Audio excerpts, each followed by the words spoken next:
नमस्कार जय जगन्नाथ। आज नित्यकर्म सकाल सकाल पूजा पर्व सब सरीगला।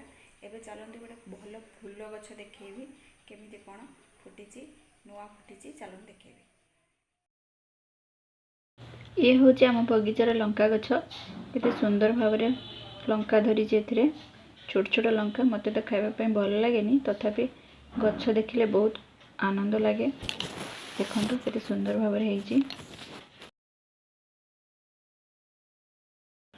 ये ढेर सारा लंका गछ होती। देखो ये गचरे भी बहुत सारा लंका होती। छोट छोट लंका पूरा भर्ती हो जाइए।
এইটা দেখন্তু সেই ফুল গছ केते बड़ होईची विराट लंबा लंबा हो जाइए।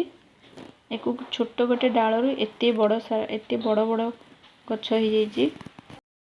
ए फूल को आपण मानकु देखेबा हेले मते गछ को पूरा नोईबा को पड़िबो। गोटे डाल को धरिकी ताकू टाणिली एई देखंतु सेई फूल केते सुंदर तार कलर केते सुंदर हेइची से फूल। एटा देखिबा पई पूरा पूरी सूर्यमुखी फूल परिका से पुणी गोटे कढ़ मध्य आछि। ये आउ गोटे प्रकार फूल गछ यार मध्य फूल गुड़ा बहुत सुंदर देखा जाउछि। एटा सखाळर टाइम सखाळु सखाळु सूर्य किरण रे फूल गुड़ी को खूब सुंदर देखा होछि। सखाळु सखाळु गछरे एमिति के फूल देखिले तो मनटा भारी खुशी लगे।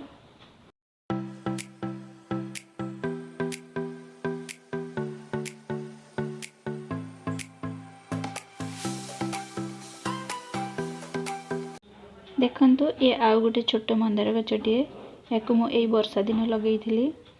एथिरे पुणी पत्र कणिलाणी केते सुंदर देखा होउछि। एइटी देखंतु गेंडु गछ लगा ହେଇछि। मार्गशीर मास पूजा पई गेंडु गछ प्रस्तुत हेलाणी।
एठी मोर गेली प्यारी झील पाठ पढ़ुची।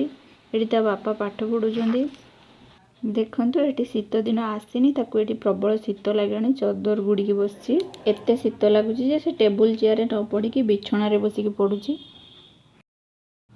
ए होची उषुम पानी रे गोटे चमच महू मिसेई कि मु पिए।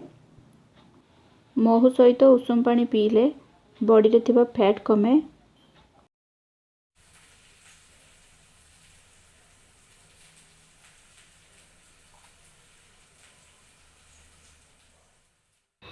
एठी देखंतु गोटे सुंदर फूल गछटिए कुंडरे लगाउछंती बाकी से गछटा एते कंटा आपण न देखिले विश्वास करि परबेनी पूरा कंटा रे भरपूर देखंतु बहुत एथिरे कंटा